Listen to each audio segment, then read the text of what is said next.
And ఇంకొకటన్నా ఇప్పుడు ఈ హిందువుల్లో జనరల్‌గా బాహుభార్యత్వం అని జెప్పేసి అతి తక్కువుంటది. అవును. బట్ అనుకోని పరిస్థితిలో చేసుకోవాల్సొచ్చింది అవును. అనుకోండి.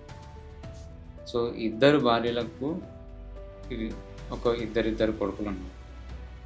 అట్లాంటప్పుడు వీళ్ళు ఎలా జేస్తారు? బైఫర్కేషన్స్ ఎలా ఉంటాయి?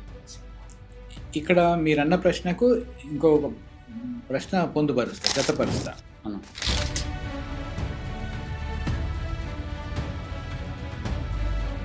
వీళ్ళు సమజేసంతో మొదటి భార్య సమజేసంతో రెండో పెళ్లి చేసుకుని ఇప్పుడు ఉంటారు యాన్సిస్టర్స్ అనుకుందాం. ఫ్యామిలీ ఉంది. యాన్సిస్టర్ ఉంటే ఇంకా లా అప్లై చేయాల్సి వస్తుంది. ఎట్లా ఏ లా అప్లై వస్తుంది? ఈమె ఈ పెళ్లి చెల్లుతుందా లేదా, ఈమె ఏ హోదా ఇస్తాము?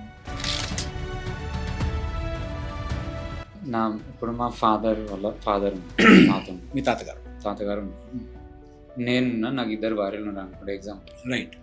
సో ఇప్పుడు నేను 2 పెళ్ళిళ్ళు అఫీషియల్‌గానే చేసుకున్నా. People Right. Knows that entire family. మీరు హిందూ హిందూ గురించి మాట్లాడుతున్నారు. హిందూ. సో 2 పెళ్ళిళ్ళు అఫీషియల్‌గా చేస్తా. తాత తర్వాత వేరే వాళ్ళు ఎవరు లేరు. రైట్. సో ఇప్పుడు నాకు అది యాసెట్ అయింది. బై డిఫాల్ట్‌గా నేను చేసేసుకున్నాను. Right. ఏమంటారు దాన్ని లీగల్ హైర్ అని చెప్పేసి అంటారు. లీగల్ హైర్ చేపించేసుకున్నాను. రైట్. నేను ఈ ఇద్దరి భార్యల కొడుకులకి సమానంగా పంచొచ్చా?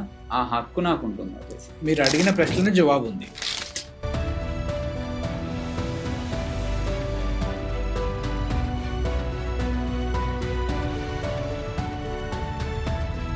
సో 2 పెళ్ళిళ్ళు చెల్లితే కదా, 2 లీగలే కదా. 2 లీగల్ అని అంటే వాళ్ళకి సమాన హక్కు ఉంటుంది. ఓకే. దాంట్లో ఇంకా మళ్ళీ నో చేంజెస్ అన్నాడు.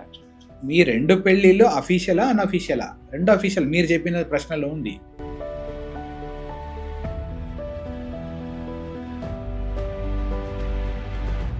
Unofficial, illegal.